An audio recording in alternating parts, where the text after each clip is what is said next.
Então, ó, imagina, campo é muito caro, é muito difícil a gente ir para campo, coletar dado, para trazer o dado para cá, analisar e ter uma visão representativa de um reservatório, por exemplo, que é muito grande. Tá? Então, isso é uma das coisas. E agora tem mais uma outra pergunta. Então, por que a gente usa a programação aliada no sensoriamento remoto para estudar a qualidade de água? O que vocês acham? Exatamente. Ó, quando a gente pensa em automatização e como trabalhar com um conjunto de dados tão grande quanto que a gente tem agora, como fazer isso sem linguagem de programação é um negócio muito difícil. Imagina, eu tenho uma série temporal, que a Ana está trabalhando com isso lá, imagem Landsat Sentinel, 300, 400 imagens.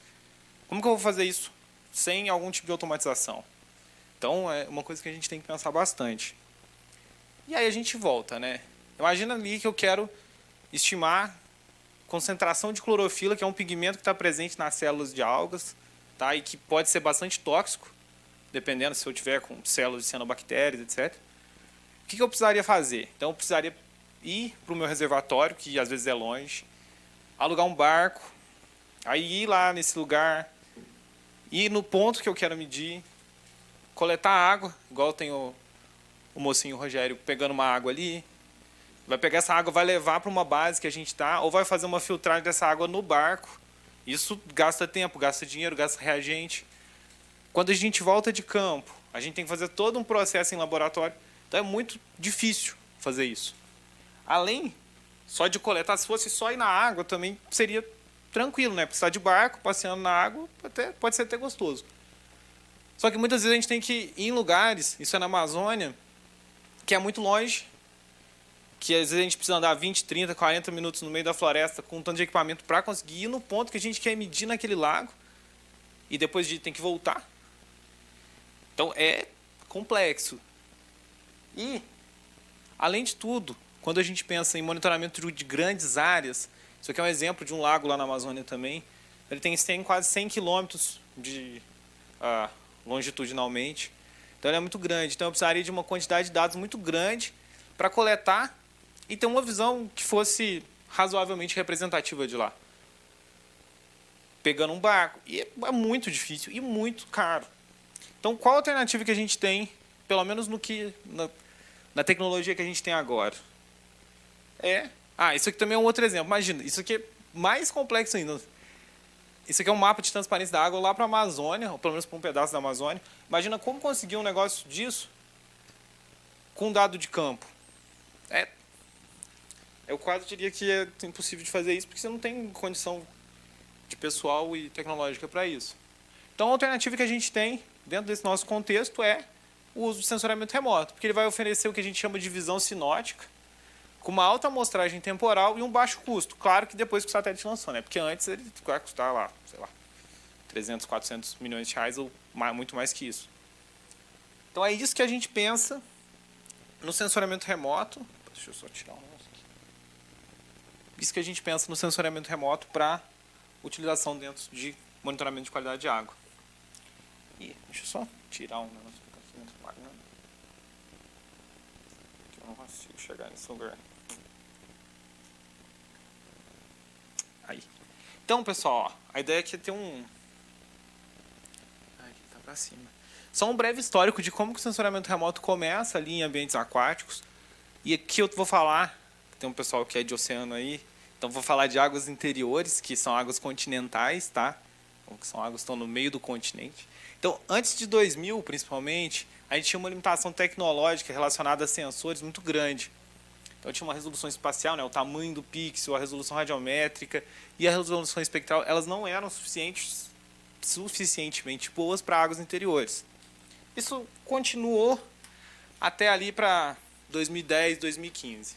Então, grande parte dos trabalhos que eram feitos eram usando dados coletados em campo e com algumas coisas exploratórias. Então, tem vários trabalhos que a Evelyn Novo, que foi a minha orientadora no mestrado, fez com análises exploratórias, com dado de campo. Então, era isso que era feito até ali para 2010, 2015. Depois... Oi.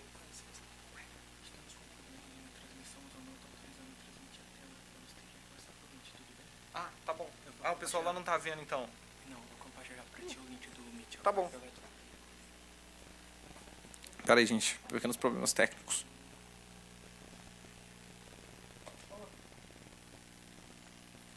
Olá, pessoal. Desculpa interromper o mini curso. Tivemos um problema na transmissão e vamos mudar a plataforma. Desculpa o transtorno. Leonardo, estamos online? Me confirma, por favor? Ok. Atenção, pessoal de casa. Desculpa a demora e o transtorno na falha na transmissão. Agora vocês vão conseguir acompanhar aí de casa também. Agora é com você, Daniel. Tá bom, né? Tá funcionando. Aí depois, meninos, vocês veem se o pessoal tá conseguindo assistir, ver tudo direitinho. Então, só passando mais rapidamente aqui. Então, depois de 2013, a gente tem o lançamento do Landsat 8 Sentinel-2, foram um marco revolucionário para águas interiores, que a gente... Tá certo, né? Tudo certo. Tá. Que a gente conseguiu ter aplicações muito mais adequadas, com muito mais qualidade. Tá? Depois, a gente começou a ter outras evoluções que foram mais significativas, com algoritmos semianalíticos, físicos e imagens hiperespectrais, que a gente vê muito como um futuro aí do sensoriamento remoto voltado para ambientes aquáticos. E, finalmente, a gente tem ali o Machine Learning, computação em nuvem, Big Data chegando com Google Earth Engine, Planetary Computer, Brasil DataCube, Swiss DataCube, esse tanto de coisa que está trazendo uma revolução muito grande. Alô? Uma revolução muito grande no sensoriamento remoto para ambientes aquáticos. E só para a gente dar uma pinceladinha de conceitos para vocês entenderem como o negócio vai funcionar. Então, por que a gente consegue usar o sensoriamento remoto para estimar a qualidade de água? Porque a gente tem lá dentro da água um tantão de coisa misturada, que a gente chama de um tantão de coisa misturada que interage com a radiação eletromagnética, ou seja, com a luz, que a gente chama de componentes opticamente ativos, e tem algumas mudanças de nome, mas a gente pode pensar assim, que é basicamente o fitoplâncton, que são algas, tá? O que a gente chama de detritos, que são basicamente partículas inorgânicas, ou orgânicas ali que estão em suspensão na água, e particulado orgânico dissolvido, que a gente chama orgânico dissolvido colorido, que a gente chama de CEDOM, tá? Que é uma sigla em inglês, para esse Color Dissolved Organic Matter, que são as principais coisas que vão fazer influência em como a gente enxerga a cor da água. Então a gente olha para uma água que está verde, provavelmente é porque tem muita alga lá. Se essa água está marrom, é porque provavelmente eu tenho muito sedimento em suspensão. E assim por diante. E é basicamente essa cor que vai fazer a gente conseguir desenvolver modelos matemáticos ou de machine learning, enfim, para estimar esses parâmetros, que são esses parâmetros que a gente vai querer. Sedimento de suspensão, clorofila, né, que é um pigmento dentro das células do fitoplâncton, material orgânico. Então aqui a gente tem 2 reservatórios, vocês podem ver. Um aqui em São Paulo, que é o Billings, que é um reservatório que a gente chama de eutrófico, que tem... agora ficou legal. Que tem uma quantidade muito grande de algas. Vocês podem ver que está verde. Isso, gente, a gente já fez campo lá e a água é verde. Ela é muito verde e cheira muito ruim, de tão eutrofizado que é. Então não é legal, e isso é bem sério, é um problema muito sério de saúde pública. A gente tem um outro exemplo da Laguna dos Patos, lá no Rio Grande do Sul, que é um sistema enorme também. E vocês podem ver que a cor da água já é mais marrom, tem algumas partes verdes, uma parte mais avermelhada. Isso tudo é a mistura das coisas que existem na água que vão dar essa mudança de cor. Tá? Então a gente tem um outro exemplo de um outro lago que é super eutrófico, que tem lá na Venezuela, que é esse lago Maracaibo. Provavelmente o nome, o jeito que falo, eu estou falando errado, mas que ele é super eutrófico também. A gente tem um problema de eutrofização grande lá. E aqui no Rio Amazonas, então a gente tem o Rio Amazonas e um lago de Monte Alegre, que é esse lago que tem essa manchinha preta aqui, que isso é matéria orgânica que passou pela floresta, que ela é muito escura porque tem muito carbono orgânico dissolvido lá, e ele dá essa tonalidade mais escura. Então, o que a gente consegue ver de mudança na cor da água é basicamente o que a gente vai usar para depois tentar estimar isso que a gente quer. Então, basicamente, esses são o que a gente chama de espectros de reflectância de sensoriamento remoto. E são meio que porcentagem de energia refletida. Então, imagina, está chegando 10 watts por metro quadrado aqui e vai refletir 3 watts por metro quadrado. Então, 30% de luz é refletida por aquela coluna d'água. Isso é bem grosseiramente falando, mas é mais ou menos isso que a gente quer entender. Então, por exemplo, a gente tem um particulado total, que é o material em suspensão, que é aquela curva amarela ali. Então, ele reflete muito a luz de uma maneira mais ou menos homogênea. Tá? não parece tão homogêneo assim, mas ele tem um padrão de aumento com a concentração, e ele não tem o que a gente chama de bandas de absorção, que são aqueles picos e vales que a gente vê na curva verde, que é uma curva de absorção de fitoplâncton, e é por conta disso que a gente consegue, por exemplo, estimar a concentração de clorofila na água, por conta dessas bandinhas nessa curvinha verde aí. Tem essa última de baixo, que é de Sedon, que é um material orgânico que reflete muito pouco e absorve muita luz, então o sinal é muito baixo, e por isso quando é uma água que tem muito Sedon, a água fica preta. Tá? Quando a gente tem lá no Amazonas, Rio Negro e Solimões, numa banda, o rio, né, a junção dos dois, a gente vê que um rio é muito preto e um rio é muito claro, ou de águas brancas, que a gente chama também. Por conta disso, um é rico em Sedon, então ele absorve muita luz, e o outro é rico em sedimento, então reflete muito. Tá? Então, um outro exemplo do que a gente consegue usar, né, um exemplo do sensoramento remoto que a gente pode usar é esse trabalho da Natália Rudolph, colaboradores de 2018, trabalho muito legal, mostrando como que o sensoramento remoto pode ajudar dentro de um combate a desastres ou de uma avaliação de impactos a desastres. Provavelmente todo mundo deve lembrar do acidente que aconteceu lá em Mariana, na barragem da Vale. Isso aqui era a diferença na pluma de sedimentos antes, na figura D, e depois do rompimento da barragem, quando chegou lá na Foz, lá no Espírito Santo. Então, o sensoramento remoto pode ser usado para esse tipo de coisa também. O sensoramento remoto voltado para a qualidade de água para avaliar impactos ou problemáticas ambientais. E só para a gente finalizar, como então a gente consegue ligar a qualidade da água com o sensoramento remoto? Então, a gente já viu, né, que o sensoramento remoto vai depender da cor da água para conseguir estimar o que a gente quer. Então, o que a gente consegue fazer? Desenvolver modelos matemáticos, físicos, para estimar esses parâmetros de qualidade de água. E a gente consegue dividir isso basicamente em 3 classes, ou talvez mais abrangentes um pouco agora, mas a gente consegue pensar em algoritmos empíricos, que a gente chama, né, que eles podem ser estatísticos, usando razão de banda, que também acaba sendo uma coisa estatística, e usando machine learning e redes neurais artificiais. A gente tem o que a gente chama de sistema analítico, que é um algoritmo físico baseado em toda uma interpretação física de como a luz propaga na água. A gente não vai entrar nisso. E a gente tem o que a gente chama de analítico, que também é mais baseado nisso, só que mais profundo ainda. E basicamente, pessoal, esse também aqui é um exemplo lá na Amazônia, muito legal, do Felipe Lobo e colaboradores, de um artigo deles, em que eles investigaram a variação da concentração de sedimento e a relação disso com a expansão da mineração de ouro lá no Rio Tapajós. Então eles viram que nos rios que tinham esse tipo de mineração, você tinha uma maior concentração de sedimento, e eles também conseguiram ver como isso se relacionava no tempo, desde 1985 até 2013, eu acho. E eles usam um modelinho de regressão simples, que eles têm a reflectância numa banda do Landsat e a concentração de sedimento. Eles estabelecem uma reta, que no caso não é uma reta, mas é uma equação potencial aí, e conseguem estimar. Tá?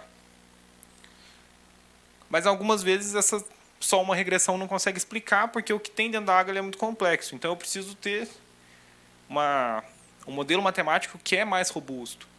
Então nesse caso a gente usa razões de bandas, por exemplo, para estimar a concentração de clorofila. Tá? Esse aqui é um exemplo da Caroline Cairo e colaboradores de 2020, que a gente vê a variação na concentração de clorofila, ou pelo menos na cor da água, e na resposta na reflectância. Então às vezes a gente usa razões de bandas.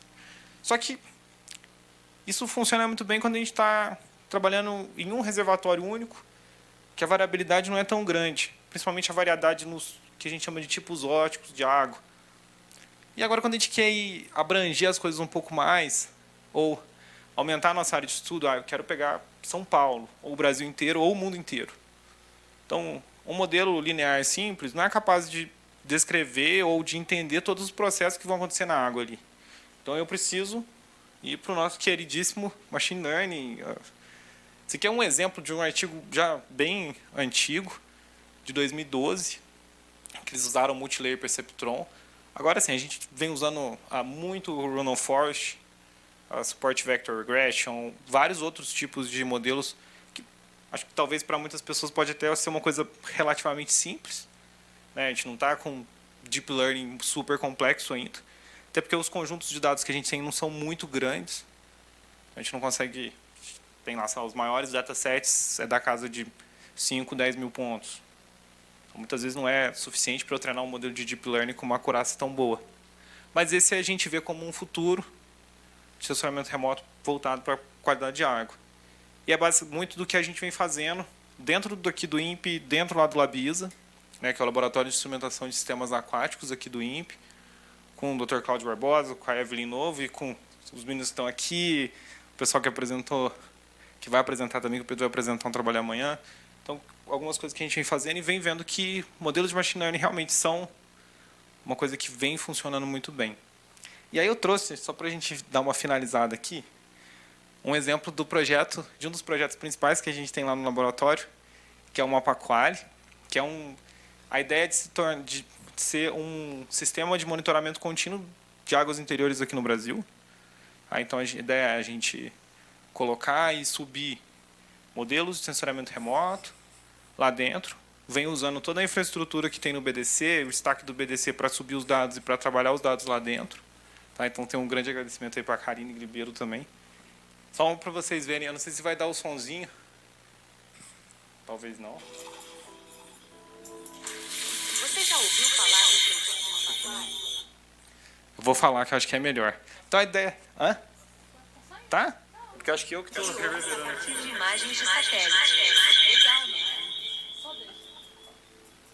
A partir de uma interface web, o usuário poderá escolher regiões específicas, como reservatórios ou lagos, e consultar séries temporais sobre, por exemplo, clorofila, ficocianina, matéria orgânica, entre outros parâmetros. Então, pessoal, essa é a ideia desse projeto, sim, rapidamente, é ter, dentro de uma plataforma, como a gente tem aqui no INPE PRODES, ter uma plataforma que a gente consiga acessar dados de qualidade de água com modelos confiáveis. Geralmente, esses modelos podem ser feitos ou por métodos analíticos, ou machine learning, ou métodos empíricos. A gente tem vários tipos, e que eles possam ficar lá para quem quiser, o CETESB, outros órgãos, poderem acessar e ver, etc. E conseguirem usar isso como um sistema de monitoramento contínuo de ambientes aquáticos aqui. E, claro, isso não seria possível se a gente não tivesse linguagem de programação, porque isso é todo um sistema feito, desde a parte de coleta de dados, de aplicação das séries temporais, etc. Todo feito a partir de programação e, claro, de sensoramento remoto também, né? Aqui também é um outro exemplo de uma outra aplicação que a gente consegue ter. Isso aqui usando o Google Earth Engine, que acho que talvez muitos de vocês devem conhecer. Se não conhecem, é uma plataforma de aplicação de imagem de satélite em nuvem da Google. Então, você consegue ter uma quantidade enorme de dados e muito rápido. Então, isso é muito interessante também. Apesar de ter alguns problemas quando a gente pensa em sensoramento remoto de água, por conta dos dados que estão disponíveis lá, mas é muito legal. Então, esse é um exemplo que a gente fez para a transparência da água aqui no Brasil. Então, você pode entrar lá e procurar qualquer lugar aqui do Brasil. A gente fez a partir de um modelo de Random Forest, treinado com dados aqui para o Brasil inteiro. E a gente consegue ter uma estimativa ali com os erros de 30%, 35% da transparência da água para cá. Então, são algumas aplicações que a gente consegue ver de sensoriamento remoto para a água. E usando, claro, bastante programação. Aí, pessoal, agora acabamos a parte de apresentação. Vamos para a parte que eu acho mais legal de todas, que é esse negocinho aqui. Deixa eu deixar ele numa tela grande para a gente tentar. Tá dando para ler o que está escrito aqui? Ou tá péssimo? Júlio, vê com os meninos aí, quem tiver online, se tá dando para ver também. Ah, deve conseguir, viu? E agora? Mais um pouco? Tá. Eu acho que um Ctrl mais daria também, viu, Luan? Beleza, tá ótimo, né? Eu queria depois, se alguém souber um jeito de eu conseguir passar os códigos apertando um botão aqui, sem ter que apertar aqui, vocês me ensinem, gente. Estava perguntando pro Rogério hoje, não. Mas, enfim, a ideia é... Agora eu vou ter que ficar aqui, não vou conseguir mexer muito, mas... Então...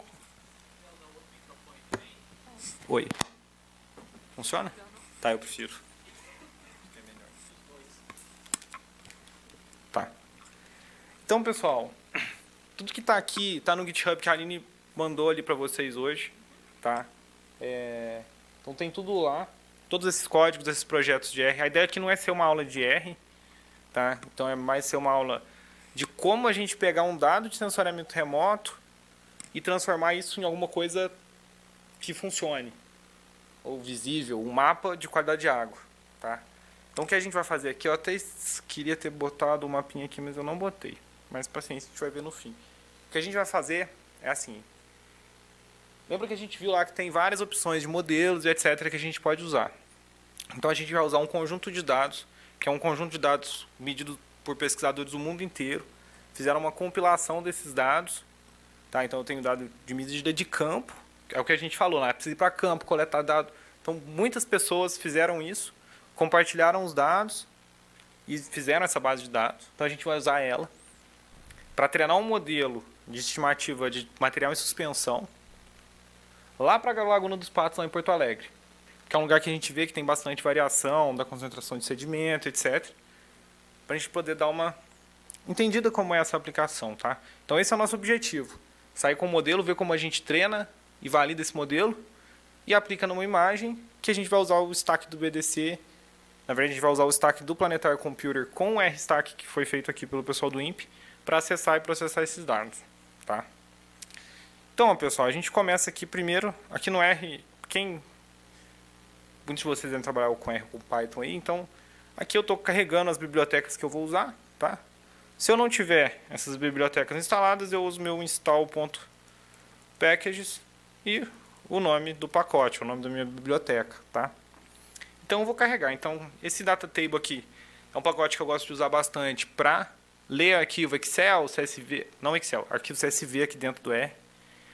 Dplyr é um pacote de manipulação de dados, que quem mexe com R sabe bastante. Esse MapView é um pacote para a gente visualizar os nossos mapinhas.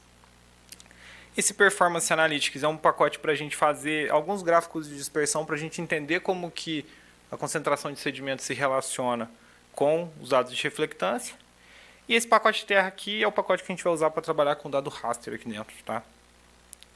Então, beleza. Aí a segunda parte é mais questão de organização. Então eu vou criar, estando dentro de um projeto novo aqui do RStudio, aqui eu não preciso porque ele já vem criado, que vocês vão baixar lá do GitHub, mas é criar uma pastinha chamada Data, uma pastinha chamada Outputs e outra chamada Scripts para a gente poder salvar cada coisa em um lugar e ter organização. Porque isso faz muita diferença depois, porque senão a gente começa a se perder, vai salvar um script numa pasta, salva em outra, tem que mudar de diretório. Aí vira uma bagunça, daqui a 3 meses você não tem nem ideia de onde você salvou as coisas e aí vocês já sabem o que acontece. Então a gente cria os pacotinhos, os diretórios aqui, tá? Quem não for acompanhar aqui, pessoal, que estiver assistindo online, acho que tem uma câmera ali, a gravação vai ficar disponível, né, ali. Então, talvez é mais legal prestar atenção, entender o que está acontecendo. Depois vocês assistam um vídeo de novo, lá no GitHub, vai fazendo com calma, que vai estar disponível, né? Então, vocês que mandam aí, pessoal. Aí aqui, ó, eu vou fazer o download desses dados, tá? Então eu vou baixar esses dados que chama Glória, tá? Esse dataset que foi criado. Então eu uso esse link aqui para criar uma string de URL, tá? E uso esse comandinho aqui para baixar. Então eu só testo se o diretório com dado salvo existe. Se ele não existir, eu vou baixar e extrair, tá? Eu baixei o zip, extrai o zip. Aqui no nosso caso, quem estiver rodando aí, só clicar Run, não vai acontecer nada, porque o meu diretório já existe, porque a gente já baixou, tá? E aí a gente pode começar a analisar e abrir os dados para ver o que realmente é isso, tá? Então, ó, quando a gente baixa, vocês conseguem ver o que está escrito aqui? Não, né? Tá, aqui eu não lembro como é que aumenta esse negócio não, gente. Mas não tem problema que eu vou explicar aqui por esses textos. Quando a gente baixa, vem vários arquivos, baixa esses dados. Vem vários arquivos, e os que eu preciso usar para ver o dado de qualidade de água e o de reflectância são esses aqui, ó. Esse Gloria Math and Lab e esse RRS, que é a reflectância de sensoriamento remoto, tá? Então eu carrego esses dois dados aqui e posso dar uma visualizada neles. Ó. Se eu der um head MetaLab, eu vou dar uma olhada como que é esse meu arquivo. Tá? Então eu tenho várias informações aqui. Tá? E algumas que eu quero que vão estar em algum lugar, que é concentração de sedimento, profundidade sec, concentração de clorofila, que são os parâmetros que eu vou querer estimar. E se eu der um head nesse RRS, eu tenho as minhas reflectâncias também. Tá? Então, eu tenho um valor de reflectância para cada comprimento de onda. Tá? Só que, vamos só dar uma visualizada então do que isso vai significar dentro do nosso contexto, tá, pessoal?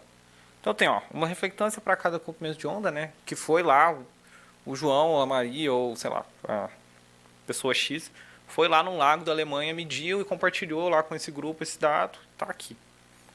Então a gente pode ver, por exemplo, como que diferentes valores das concentrações do que a gente falou antes impactam num espectro de reflectância aqui. Então, por exemplo, se eu fazer um filtro, estou filtrando aqui por concentração de clorofila acima de 1000. Isso, gente, é uma água muito, muito, muito, muito verde, tá? E eu posso fazer um plot para um desses pontos. Então, o que a gente tem aqui? É uma curvinha. Deixa eu ver. Não é o plot mais bonito, mas é uma coisa só para a gente visualizar. Então, eu tenho uma curva aqui, tá?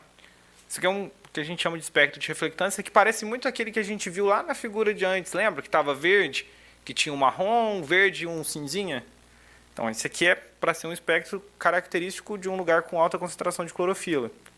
E eu tenho partes de absorção aqui na banda de 620, por exemplo, que indica que nesse lugar tem cianobactéria, que são algas tóxicas.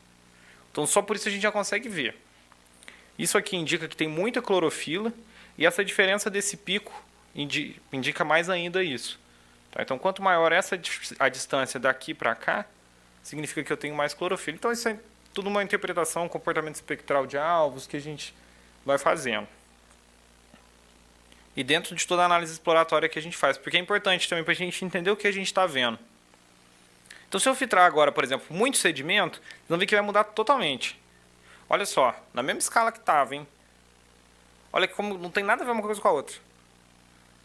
Porque isso aqui é um espectro que tem mais de 1000 miligramas por litro de sedimento, que é uma água muito, muito, muito barrenta. Tá? Ele aumentou muito a reflectância, ao mesmo tempo que perdeu todas as partes de absorção, que a gente viu aquelas curvinhas. Então, isso é um espectro indicativo de alta concentração de sedimento. E, finalmente, se eu for filtrar para o SEDOM, tá? Isso aqui é acima de 15 metros menos 1, são unidades diferentes, mas é muita, muita absorção também. Mesma escala. Olha só. Então, o que acontece? Aqui, quando eu tenho muita absorção de SEDOM, na verdade aqui não está na mesma escala não, tá, gente? Se eu deixar na mesma escala, não está na mesma escala na verdade. Está muito mais baixa a escala ainda. Então você vê que tem um comportamento bem baixinho aqui, ele aumenta um pouco, mas ainda assim é muito baixo. Tá? Porque o SEDOM ele absorve muita luz, principalmente na faixa do ultravioleta e do azul. Por isso que esse sinal aqui é quase zero. Tá? Só que tá. Mas a gente quer fazer um modelo para imagem de satélite. Nesse caso, eu quero usar um Landsat 8. E aí, como que eu faço? A gente faz, antes de gerar o nosso modelo, a gente precisa fazer uma coisa que a gente chama de simulação de bandas. Tá? Os meninos aqui, ó, o Júlio já está confirmando aqui. Exatamente. Por quê? O meu sensor, que está lá orbitando a Terra, ele não é um sensor hiperespectral, que mede em todos os comprimentos de onda pequenininhos assim. Ele mede em 4, 5 ou 10, talvez. Talvez um pouco mais. Mas a maioria vão ser ali, um Landsat 8 vão ser 5 comprimentos de onda na faixa do visível e infravermelho próximo. Então, se eu quiser fazer um modelo que funcione exatamente, ou quase exatamente como o Landsat funciona, eu preciso fazer esse processo.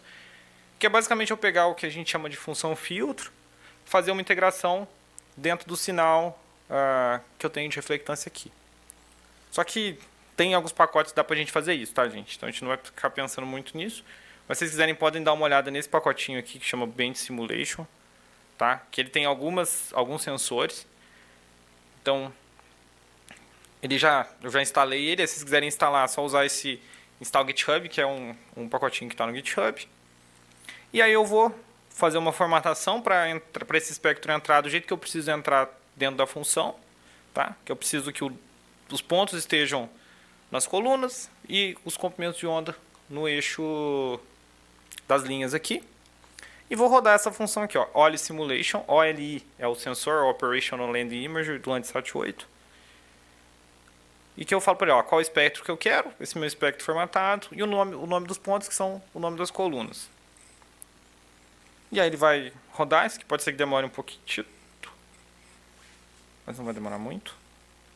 E aí ele vai simular, ou seja, a gente fala simular, ó, simulação de bandas, porque é como se eu estivesse simulando o que o sensor está vendo lá do espaço. Tá? E aí eu só dou uma reorganizada nos dados, né? Eu estou fazendo uma transposta aqui. Esse aqui é um pipe, tá, gente?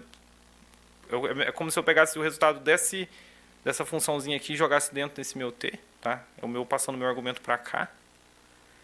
E posso dar uma analisada aqui, né, nas minhas primeiras colunas. Olha só, eu tenho agora 5 comprimentos de onda diferentes, que são as 5 bandas visível, infravermelho próximo no Landsat 8, tá? Que eu só vou readicionar os nomes das colunas. Tá? Quer dizer, eu vou adicionar uma coluna de nome, né, que é esse Glory ID, que é o identificador único de cada ponto, para eu não errar as coisas depois. Vou alterar o nome das bandas e vou fazer um plot aqui para vocês verem. Ó. Então eu vou selecionar um ID aleatório, 207. Tá? Então só estou selecionando o dado completo, hiperespectral, o dado simulado, e aqui só para eu ver quanto de concentração que eu tenho dos meus componentes. Então o que acontece, gente, é isso aqui, ó. A informação que eu tenho quando eu tenho um dado hiperespectral é essa em preto. Quando tem o satélite, é essa em vermelho pontual nesse negocinho aí. Agora você imagina, né? Então, o dado que eu estou medindo em campo ele tem uma informação muito, muito maior. No caso, porque ele é um dado hiperespectral, tem muito mais bandas, etc. E a gente reduziu isso para algumas linhas só. No caso, só 5. Então, já perdeu muita informação que eu podia ter. Claro, a gente tem outros sensores que tem mais bandas, tá? Mas no caso do Landsat, é meio que isso que a gente tem. Então, beleza, fiz esse meu primeiro passo, que é fazer essa simulação de bandas. Ah, tá, eu ia botar a concentração. Ó. Então aqui tinha uma transparência de 2 metros, 0,3 de clorofila. Aí o que eu vou fazer? Eu vou usar essa outra funçãozinha para fazer um merge, né? Eu vou juntar, a partir da minha coluna Glory ID, né? Que é o meu identificador único de cada ponto. Tá? Eu vou juntar as colunas aqui, ó. Eu vou selecionar da minha tabela MethaneLab, eu vou selecionar o ID, a concentração de TSS, que é o que eu quero medir, latitude e longitude, e vou fazer um merge com a minha coluna, com a minha data frame OLI, pela coluna Gloria ID. Ou seja, eu estou fazendo um merge de uma tabela com outra por uma coluna. Então ele vai ver o que são as linhas iguais e vai me retornar um outro data frame que as linhas sejam as mesmas, tá? Por que eu quero isso, gente? Porque eu quero ter uma coisa assim, ó. Deixa eu levantar. Então aqui eu tenho TSS, concentração de sedimento de suspensão, que é o que eu quero estimar, e as minhas bandas. Então, ó, já dá para eu fazer um tanto de modelinho de regressão, para fazer um teste, para ver como que funciona. Então, sim, meu dado já está quase pronto para eu fazer o meu modelo.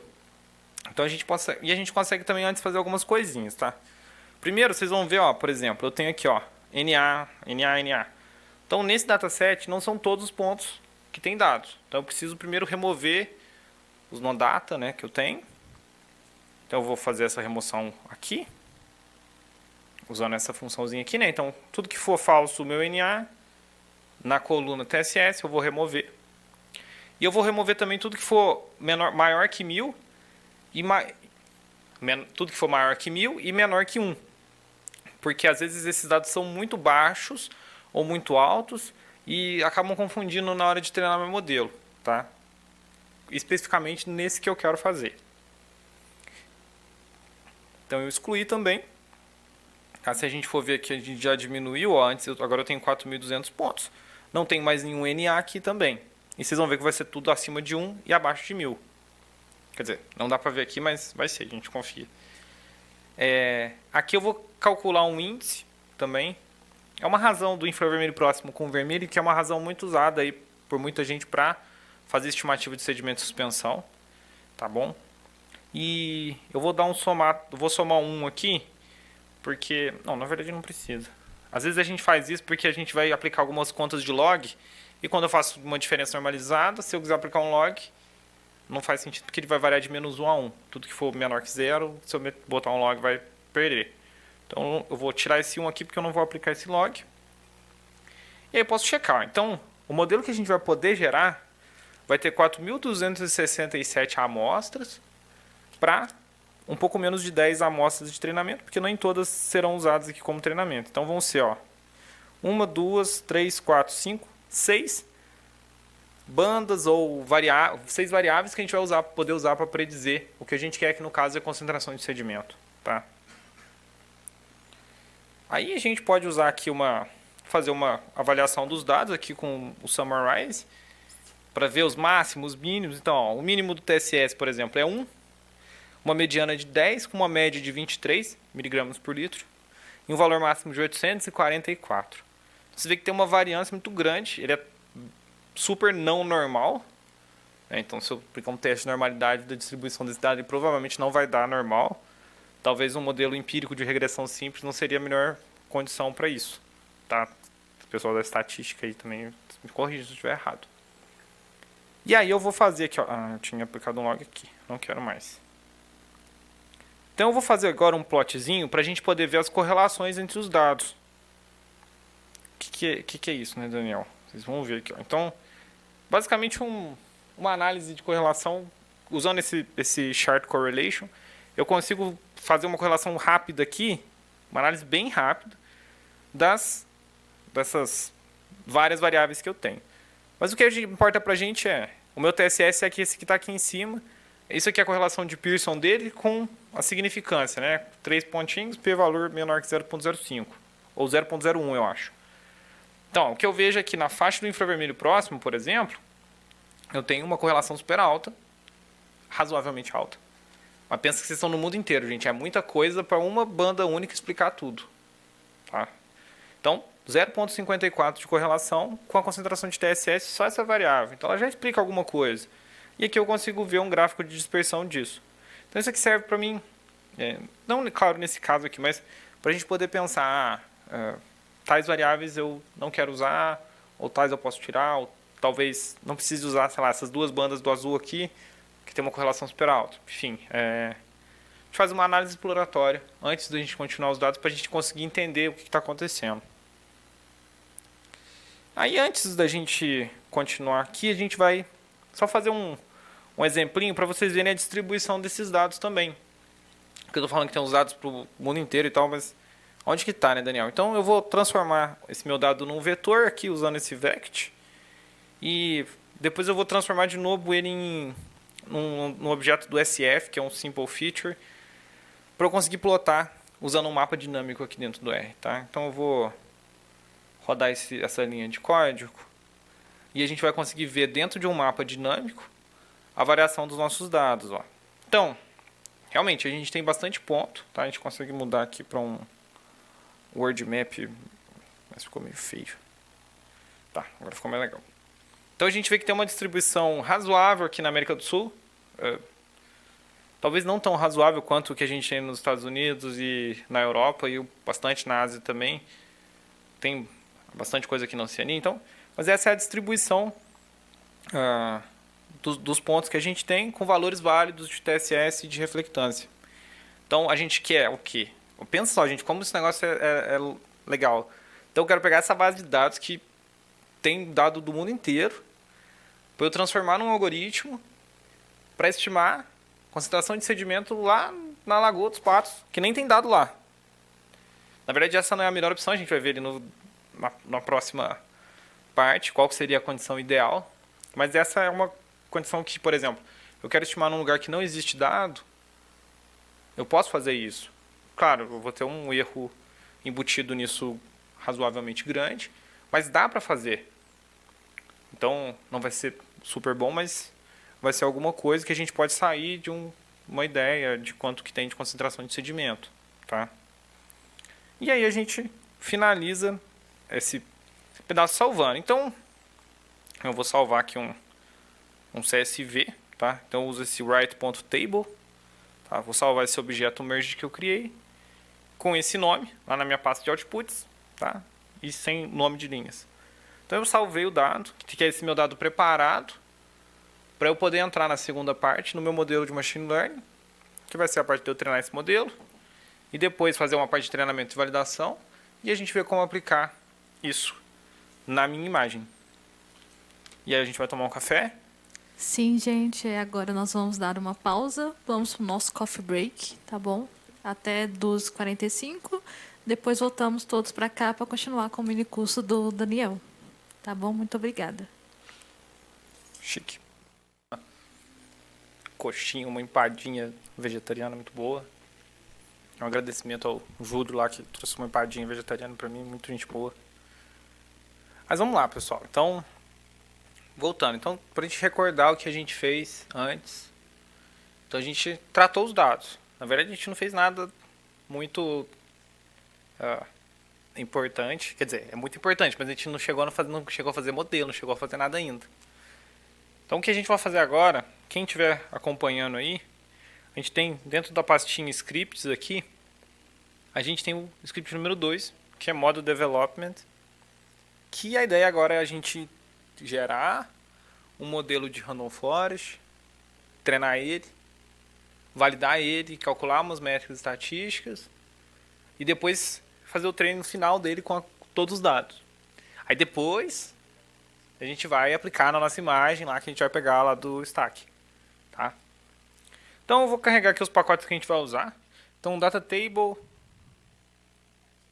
Ih, eu não compartilhei a tela. Aí vai ser difícil para quem está assistindo. Pera aí, agora eu tenho que achar. Desculpa, gente, que está assistindo aí.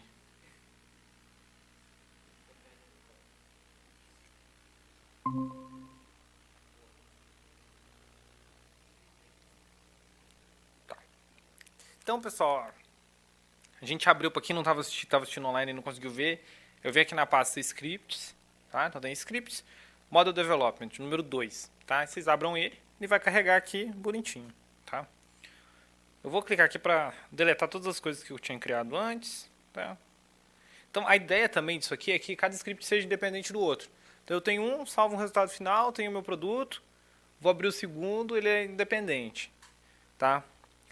E lembrando também, tá, gente? Eu não sou nenhum programador, então tudo isso aqui é feito por um engenheiro ambiental do sensoriamento remoto. Então não tem funções complexas, enfim, várias coisas que para quem é de computação ou para quem está mais dentro disso faz muito sentido e talvez ajudaria bem mais em muitas coisas aqui, tá? Mas, bem, é que na verdade tem uma aqui que a gente vai carregar agora, que eu falei, mas enfim, aí a gente vai carregar aqui alguns pacotinhos, tá? Então, o data table e o deploy de novo, o metrics, que tem algumas métricas estatísticas que a gente vai usar, e o random forest, que vai ser o pacote que a gente vai usar para treinar nosso modelo. E eu vou carregar um conjuntinho de função, tá? Que é uma função para calcular umas métricas estatísticas. Então ele calcula várias métricas, e aí eu prefiro deixar uma funçãozinha separada, tá? Para fazer. Então isso aqui é uma prática que eu tento aprender com meus colegas da computação, mas eu estou tentando. Então, vamos lá. Então a gente carregou nossas funçõezinhas e vamos carregar nossos dados. Então eu vou carregar aqui, ó. Lembra que eu salvei, né? Oli Simulated Filtered. Eu também tenho um problema que eu sou péssimo com nomes. Então, às vezes os nomes acabam ficando confusos, mas vamos lá que a gente vai entendendo. Então é aquilo lá, o Oli, né? O Landsat 8 simulado, filtrado, que foi o que eu passei por todo aquele processo de pré-processamento, etc. Então, carreguei meu dado. Se eu der um head aqui para a gente visualizar, head data, tá lá. É isso que a gente criou, a nossa razão de banda que a gente fez, lat long e as reflectâncias de sensoriamento remoto estão aqui. Tá? Então, qual que é o passo a passo do que a gente vai fazer agora? Então, tentei colocar aqui alguns passos do que a gente vai fazer nesse script aqui e no próximo um pouquinho também. Então, primeira coisa, a gente tem que separar o dado em treino e teste. Isso é uma prática muito importante da gente fazer, principalmente quando a gente está fazendo a avaliação do nosso modelo. Porque imagina, se eu treino meu modelo com um dado e valido ele com o mesmo conjunto de dados, eu estou aplicando a mesma coisa e no fim o meu resultado ele vai ser mais virtual do que um resultado real de validação. Então eu preciso fazer essa separação, tá? Então eu separo em treino e teste, é isso que a gente vai fazer.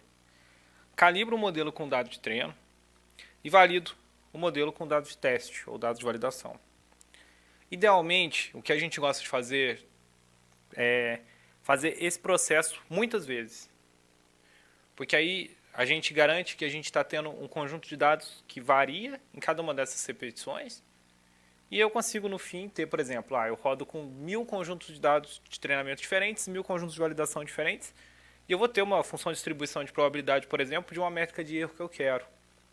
Então eu tenho muito mais confiança. Porque pode ser que, por um acaso, aquele conjuntinho lá, único que eu separei de treinamento e validação, ele era muito perfeito.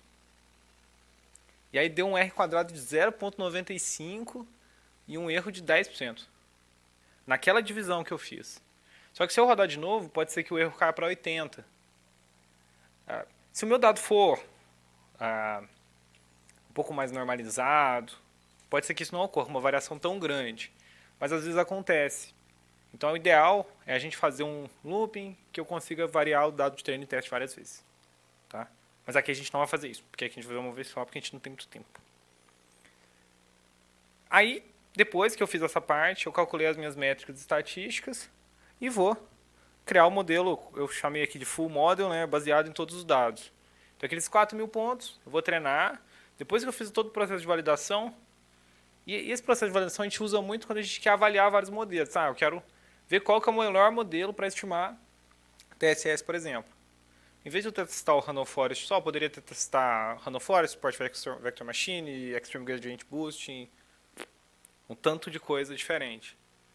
Mas aqui a gente vai testar um só, e aí eu treinaria isso, eu avaliaria isso com dado de campo, via qual tinha o melhor resultado, treinava ele depois dessa avaliação com dado com o conjunto completo, né, os 4.000 pontos, aplicaria na imagem de satélite e, nesse passo 6, se tiver disponível, validar isso, né, validar as predições da imagem. Ou seja, eu pego a minha imagem, vou lá num pixel que eu medi, né, igual a gente viu aqui.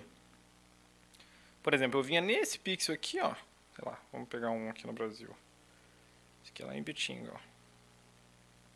Então a gente viria aqui, eu teria, não nesse caso aqui, claro, mas eu teria uma imagem de satélite e teria um mapa aqui da predição do TSS que eu queria. Eu ia ver meu pontinho, ia ver que ó, esse aqui mediu 8,8 mg por litro de TSS, ia comparar isso com o dado que eu medi em campo, ou que a imagem prediziu. E ia fazer um processo de validação final do meu mapa. Tá? Isso é muito importante fazer. Como o que a gente vai fazer aqui, a gente não tem dado para fazer isso, a gente não vai fazer, mas esse é o ideal. Então, a finalização é essa, a gente validar isso, validar as nossas estimativas da imagem. Tá? Então tá. Então, vamos começar então o que a gente falou lá, né? Criando os dados de treinamento e validação. Então, primeiro eu vou dar um set seed, né? Que é uma coisa quando eu vou gerar números aleatórios. É importante eu dar esse seed antes para eu garantir que os dados aleatórios sejam realmente aleatórios. Sejam realmente aleatórios, mas que se eu rodar de novo, eu tenho o mesmo resultado. Ou seja, sempre que eu rodar algo como set seed 13, por exemplo, e rodar run if, vou rodar números aleatórios, ó, 100 números aleatórios. 2 só é mais fácil, né? Com mínimo 0, máximo 10. Ó, então, deu esse número aqui. Certo? Aí se eu rodar isso aqui de novo, mudou. Mas se eu der um set seed 13 antes de eu rodar, vai me dar 7.10 e 2.46.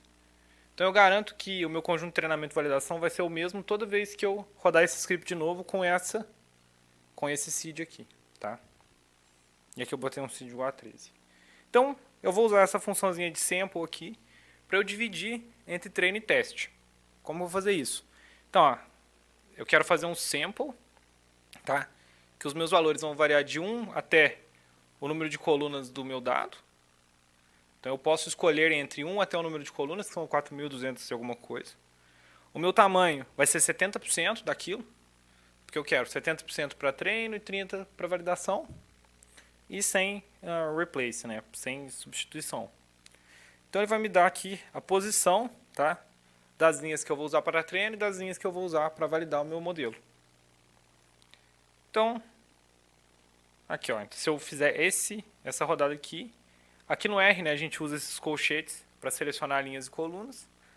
Então, ó, antes da vírgula, eu seleciono as linhas, depois da vírgula, as colunas que eu quero. Então, se eu rodar isso aqui, eu vou ter um conjunto de treino. E se eu rodar a minha mesma seleção de linhas que eu fiz aqui em cima, com um sinalzinho de menos antes, ele vai falar assim, opa, eu não quero aqueles pontos lá. Tá? Aquelas linhas, no caso. Então, eu checo as dimensões, né? Eu rodei os dois. Então, veja só, eu tenho 2.986 pontos de treinamento contra 1.281 pontos de validação. Então, tem meu conjunto de dados separado. E a gente pode ver se está tudo certo aqui comparando com o data. 4.267, que provavelmente vai dar 70% aí. Tem outras práticas que o pessoal usa, como separar isso por... agrupar por data, separar isso de algumas outras maneiras, mas essa aqui é a mais comum e a que a gente vem mais usando para fazer essas separações de conjuntos, tá? Pessoal, se tiver alguma dúvida, você pode perguntar, viu? Olha lá. Uhum. Por exemplo, eu não posso selecionar a linha 1 duas vezes. Por isso que eu dou um replace igual false. Se eu deixasse replace igual true, eu podia selecionar a linha 1, eu podia repetir o número 1, sei lá, quantas vezes ele quisesse, entendeu? Porque ele seleciona aleatório e essa seleção também é aleatória.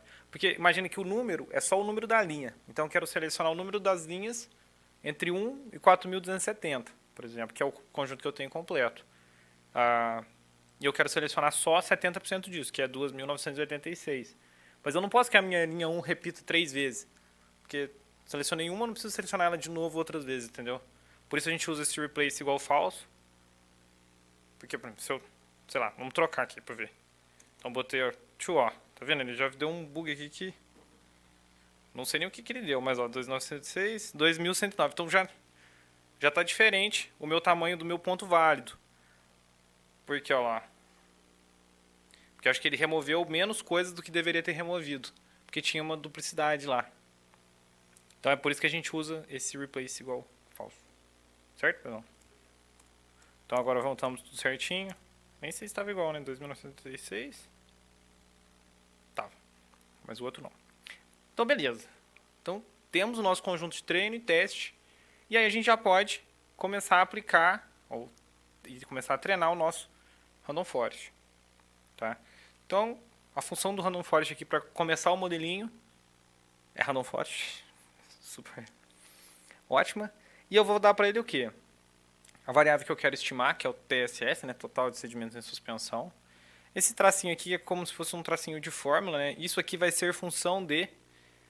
esse X, pessoal, deveria ser RRS, né? Mas é o nome da coluna, que representa a reflectância em 440, 490, 560... Ixi, achou alguma coisa. 660, a razão de bandas, que a gente criou lá antes, e a minha reflectância é 850, tá? Isso é só por conta dos nomes que esse X aparece aqui antes. Mas é o nome da coluna. E eu vou falar para ele assim, ó, os dados, onde estão esses dados, né? O data é igual train, que é uma dado de treinamento. Aí vem um passo importante agora, que é definir o número de árvores e o número de variáveis que eu vou ter dentro de cada split do meu Random Forest. Também, né, pessoal, só para a gente lembrar, o Random Forest é um algoritmo de árvore de decisão, tá? Que ele vai gerar várias árvores aleatórias com base numa função de tentar minimizar os erros dentro dessa minha regressão. Deixa eu deixar isso aqui no silencioso. Que ele vai tentar minimizar esses erros da minha regressão. Então, ele vem funcionando muito bem, pelo menos a gente vem vendo ele funcionar muito bem para estimativo de qualidade de água. Tá? E até mesmo para o processo de classificação, o Gilberto Câmara falou ontem aqui, né, não sei pessoal de quem estava aqui assistindo, sobre como o Random Forest está funcionando bem para a parte de classificação. E a gente vem vendo ele funcionar muito bem também para estimativa de parâmetro de qualidade de água. Com uma vantagem muito grande, que ele é muito simples a gente usar.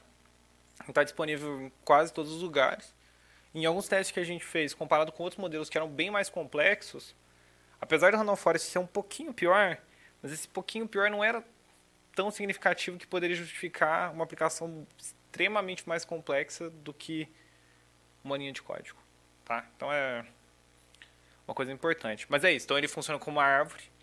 Eu vou ter, no caso da regressão, eu vou ter várias árvores e cada resultado final é um valor numérico da estimativa do TSS que ele conseguiu fazer a partir de cada árvore.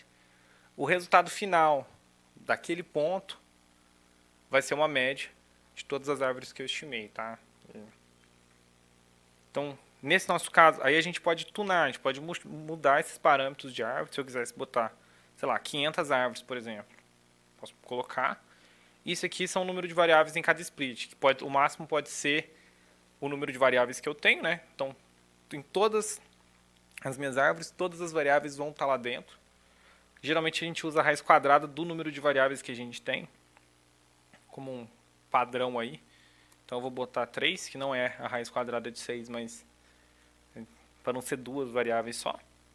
E vou marcar esse importance igual true para ele me soltar um gráfico de importância de variáveis também, que a gente vai ver daqui a pouquinho o que ele serve. Então botei para rodar, vejo que eu mudei aqui o número de árvores. E eu posso, depois que ele rodar, eu posso fazer um testezinho para ver se realmente esse número de árvores fez sentido. Vejam que não é tão, quer dizer, é rápido, mas talvez não muito. Quanto mais árvores eu vou botar, mais complexo o modelo fica, mais demorado vai ser para rodar, e mais demorado para eu aplicar, por exemplo, em 300 imagens de 10.000 por 10.000 pixels. Esse gráfico mostra como o erro varia com o aumento da quantidade de árvores. Então, veja só, como não faz sentido, né? Se eu tiver 100 árvores, eu tenho, sei lá, esse erro de 1.400. Eu não sei se... deixa eu aumentar aqui. Agora, gente, o pessoal pensou que eu não... Tá. Ficou melhor. Mais ou menos. Mas eu vou contando para vocês o que está escrito. Então, aqui tem uma métrica de erro.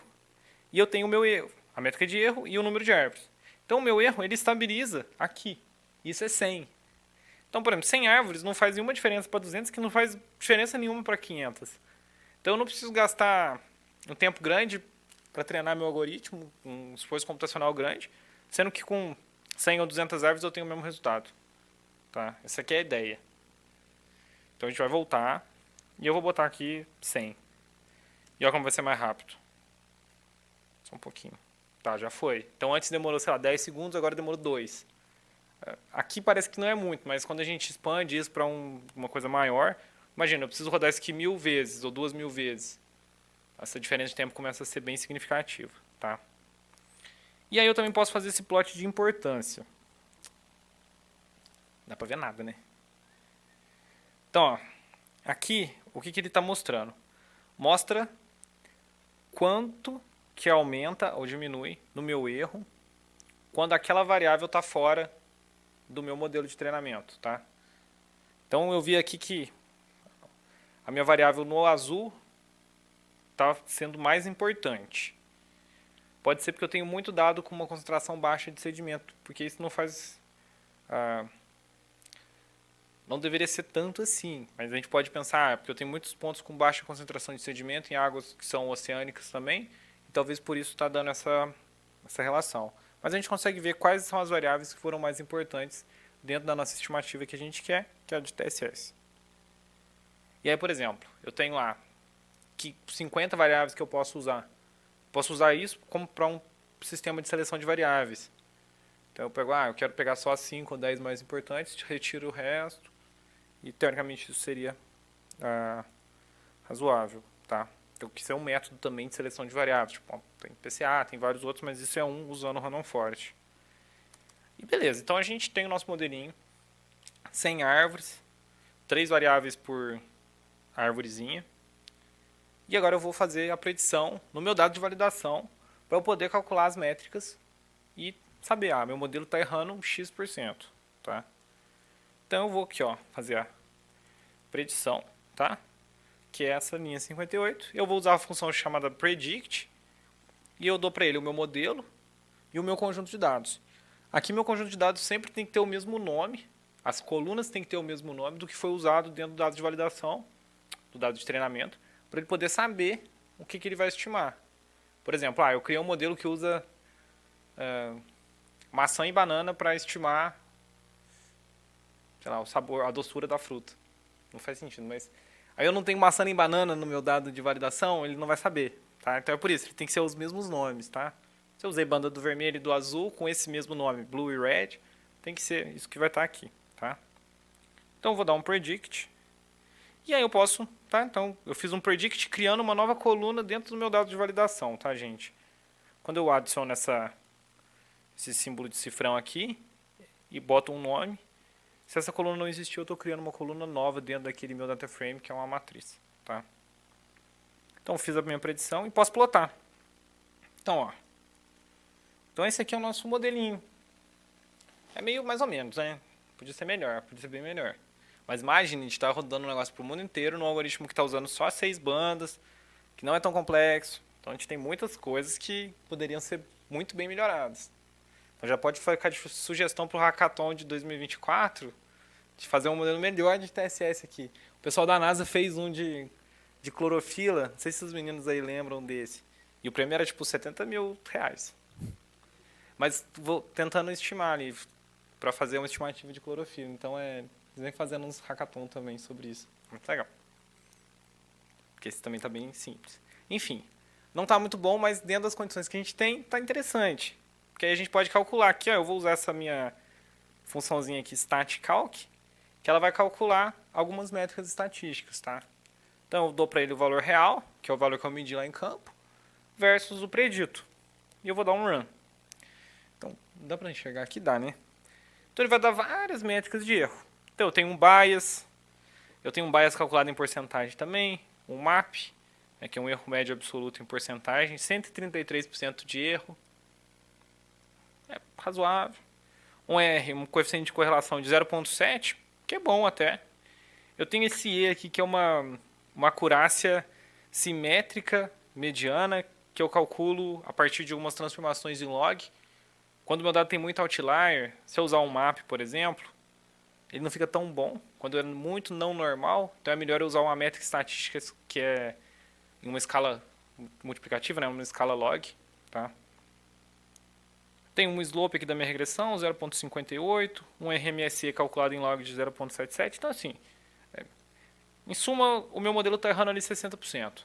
Tá? Então, se eu estiver medindo 100, podia ser 140, não, 160 ou 40. Então, é uma métrica assim de erro. Mas pensa, gente, que é uma coisa de um modelo que está usando muitos dados de muitos lugares diferentes. E se a gente começa a separar, eu quero botar, por exemplo, só os Estados Unidos, provavelmente o resultado vai ficar melhor. Ou eu quero botar só o Brasil. Então a gente vai separando, vai ramificando, e geralmente assim a gente consegue resultados melhores em ambientes que são menos complexos. Tá? Beleza. Então a gente sabe que o nosso modelo com dado de campo erra 60%. Então, provavelmente quando eu aplicar na imagem satélite, o erro vai ser um pouco maior, porque eu tenho algumas outras problemáticas. E, para a gente finalizar aqui, eu vou mudar aqui, porque a gente calibrou ali, e vou gerar o meu modelinho completo, que é o meu random, eu chamei de RF final. Tá? Então, o meu é random forest, a mesma configuração que a gente usou ali em cima. Tá? E vou rodar. E vou usar esse save RDS aqui para salvar um objeto do R, que eu vou usar para carregar esse modelo depois. Porque eu não preciso fazer todo esse processo que eu fiz de novo. Então, a gente salvando é interessante. E deixar as coisas separadinhas também me ajuda a me organizar. Então, ó, já temos o nosso segundo passo, que é gerar o nosso modelo. Então, o nosso modelo está pronto, a gente já validou ele, já fez o teste, já sabe o que erra 60%. E agora a gente pode pegar isso e aplicar numa imagem satélite, que é a parte mais legal, para a gente ver uma coisinha mais... sem ser um gráfico de dispersão, que é bonito também, eu acho lindo, mas a imagem é mais bonita. Então vamos lá, e quem estiver rodando aí, script número 3 agora. Mas antes, pessoal, se vocês tiverem alguma dúvida, querem perguntar alguma coisa.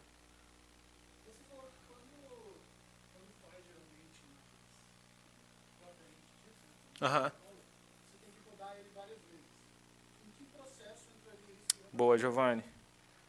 Esse set seed aqui, ó, antes daqui. Então eu botaria um for e em 1 até 1000, por exemplo, e ia rodar um loop aqui dentro. Talvez assim vai ficar lógico para ti, ó. Então eu teria um modelinho que ia rodar até o fim disso aqui, por exemplo. Então eu teria esse looping e salvando esses resultados, claro, tudo em um data frame único. E isso aqui seria I. Ficou claro? Ou não? Ou foi mais confuso ainda? Entendeu? Dentro do próprio conjunto. Então, se você rodar isso aqui, provavelmente vai funcionar. Então, ele vai rodar, sei lá... Você vai ver, ele vai printar uma estatística, vai printar outra, vai printar outra, vai printar outra. E você vai ver que vai ter mudanças nesses valores. E é isso que a gente quer ver. Talvez era para ser mais rápido. Mas é isso que a gente quer ver, essas mudanças em cada uma dessas iterações, e a gente salva e calcula aí uma função de distribuição de probabilidade, alguma coisa assim, sabe? Só que agora travou, olha só. Já testei também.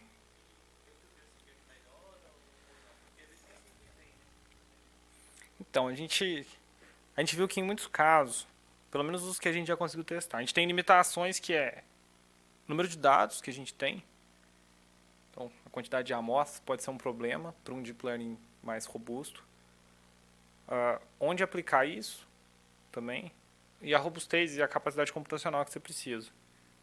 Os trabalhos vêm mostrando que deep learning também funciona bem, mas que o random forest funciona muito bem. Então, muitas vezes não se justifica uma coisa tão complexa.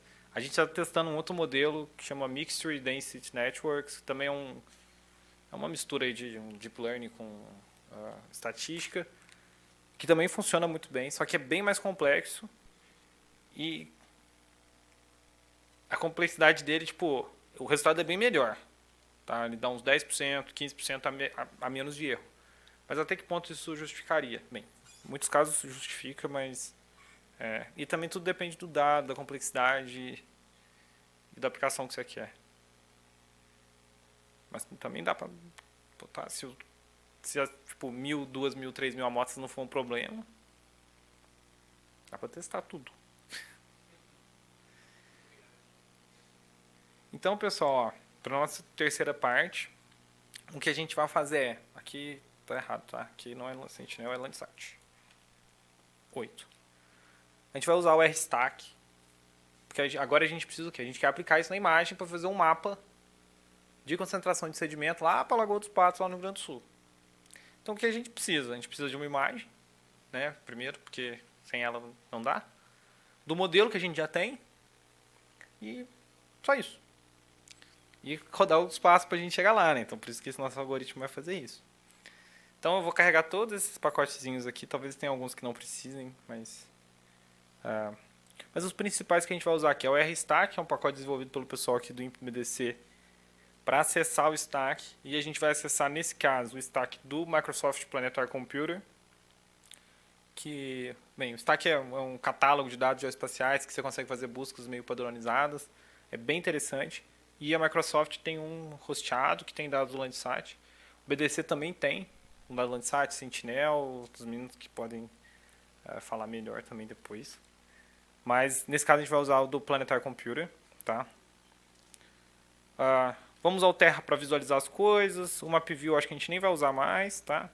O HTTR é para fazer uns requests de buscas dentro do RStack. O Metrics a gente vai deletar que não vai usar. Aqui eu acho que também não. Algumas coisas eram repetidas. Tá. O raster vis para fazer algumas visualizações, cores e cores. Tá? Então, se vocês quiserem depois saber mais sobre o stack, tem aqui nesse sitezinho as especificações e algumas coisas sobre ele. Tá? E aí o que a gente vai fazer? Ó? Primeiro a gente precisa, né, dar uma coleção e de um provedor do stack. Tá? Tipo, para a gente pensar de onde a gente vai pegar essas imagens. E precisa de uma localização, né? E uma imagem, ou uma localização ou uma imagem com o nome da imagem, uma data específica. Tá? Então, qual data e onde a gente quer esse dado. Então, nesse caso, a gente vai usar o Microsoft Planetary Computer para pegar a imagem do Landsat 8. Então, a gente vai usar o RStack como uma interface de busca para procurar essas imagens do Landsat 8. Tá? A gente podia usar...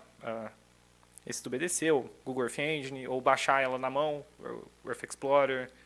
Tem infinitas opções, tá? Essa é uma opção que existe. Então, a primeira coisa que eu preciso é criar um que a gente chama de stack objeto, um objeto de stack, dando um endereço de acesso para ele. Tá? Então, eu quero pegar aqui, então para eu descobrir esse endereço eu vou lá no site do Microsoft Planetary Computer ou do BDC, lá BDC Stack. Aí vai ter o endereço do Stack, vai ter as coleções que existem lá, que são quais imagens eu consigo acessar. Tá? Então, criei esse objetinho e vou dar as datas para ele. Então, eu preciso falar, ó, de quando até quando eu quero essas imagens. De hoje até amanhã, sei lá, do ano passado. Então, aqui eu fiz um exemplo para 2021. Então, eu quero imagens que você busque entre o 1º de janeiro de 2021 a 21 de dezembro a 31 de dezembro de 2021. Eu boto essa barra aqui porque é assim que o RStack entende a separação de datas de uma data a outra, tá? Então, eu vou criar aqui. É só basicamente uma string, tá, gente? Que a gente podia botar isso aqui embaixo também. Eu posso dar um filtro de cloud cover. Então, eu quero cobertura de nuvens super baixa. Botei aqui menor que 2%. Eu não quero nuvens. E o bounding box. O bounding box é basicamente qual área que eu quero fazer essa busca. Tá? Eu fui Google Maps, fui lá, Laguna dos Patos, aí peguei um lat long mínimo e máximo, lat long mínimo e máximo e coloquei aqui. Então é nessa ordem, x mínimo, y mínimo, x máximo, y máximo. Tá? E aí beleza, então eu preciso rodar, né? Então eu tenho os parâmetros de busca que eu quero fazer. Então a gente pode começar aqui a fazer essa busca. Tá? Então, aqui a gente está usando bastante o deep learning, né, esse pipe, mas isso, gente, de novo, só significa que isso aqui é um objeto que entra como se fosse isso aqui, tá? Então, isso aqui é o argumento principal, ou o resultado disso aqui é o argumento principal da nossa próxima função, tá? E aí, basicamente, eu quero usar esse objeto do stack, e eu quero uma coleção Landsat Collection 2 Level 2, ou seja, reflectância de superfície, Landsat 8. Na verdade, isso é a coleção 2 completa. Então, tem Landsat 5, 7, 8 e 9 aqui dentro. Tá? Da coleção 2, reflectância de superfície. Quero filtrar para o meu bounding box, né? Que é esse que eu acabei de criar. No meu datetime, que eu acabei de criar. E quero fazer uma requisição disso. Isso aqui vai me retornar um tanto de coisa. Um tanto de imagem. Ó. Então, cada um disso aqui é uma imagem que tem interseção dentro do meu intervalo que eu pedi. Tá? Só que veja que eu rodei só até essa linha que está selecionada aqui, tá, gente? Então, por exemplo, eu não fiz o resto dos filtros. E aí eu vou aplicar o filtro de cobertura de nuvem. Eu vou filtrar só para o Landsat 8, tá? E vou usar essa última função aqui para fazer tipo um login no Planetary Computer e conseguir acessar os dados, tá? E aí vocês vão ver que agora, em vez de ter 40 e tantos, eu vou ter bem menos, porque eu fiz um filtro bem restrito. Então tenho duas imagens só que fizeram essa minha restrição. Menos de 2% de cobertura de nuvem, Landsat 8. Tá? Beleza. Agora o que a gente precisa fazer? A gente precisa abrir essas imagens aqui no R. Só que elas são meio grandes. Então eu vou criar um objeto de recorte, tá? Baseado de novo num xmin, xmax, ymin, ymax aqui, só que em UTM, que é o sistema de coordenada que vem pra gente. Tá? Então eu fiz um outro recorte para eu implementar isso dentro da hora de eu ler as imagens. Tá? Essa parte talvez seja um pouco complexazinha, mas vamos lá, pedaço por pedaço que a gente vai entendendo. Aqui, cada linha dessa eu vou ler uma das bandas, eu vou fazer a busca, vou pegar o endereço, vou ler ela como arquivo de imagem no R e vou recortar. Tá? Mas vamos por partes, pessoal. Quando eu carrego esse objetinho do stack aqui, né, esse itObject, se eu der um cifrão, eu tenho algumas opções aqui. Então, eu quero os features, né, o que tem dentro daquilo lá. Tá? Quando eu dou um print disso aqui, ó, eu tenho um feature 2 e um feature 1, na posição 1 e na posição 2, que são as duas imagens que a gente recebeu. Tá? E eu vou querer o da minha posição 1, por exemplo, nessa primeira vez.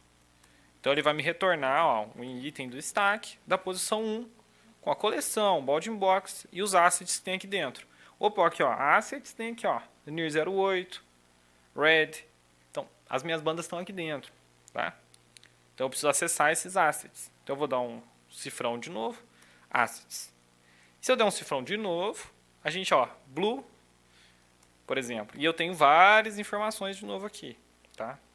Mas o que eu quero é esse meu href, que é o meu endereço, tá? Então eu tenho aqui, ó, o meu endereço TIFF dela, para eu conseguir acessar. E é isso que vai me fazer eu conseguir ler o arquivo raster aqui dentro, tá? Então, eu vou fechar aqui, tá? Então, isso aqui, ó, pessoal, que foi aquilo que eu acabei de fazer, me retorna o mesmo resultado, tá? Então, isso aqui vai servir como uma leitura do raster, e depois, isso aqui vai servir para eu fazer a cropagem, né, para eu recortar para minha área de estudo. Que eu quero que são esse bounding box que eu peguei aqui. Eu vou botar para rodar tudo, porque aqui demora um pouquinho. Ó, o crop pt not found, porque eu não rodei essa parte aqui em cima. E aí, pessoal, se vocês tiverem alguma dúvida, Pedro tem uma dúvida aí, ó.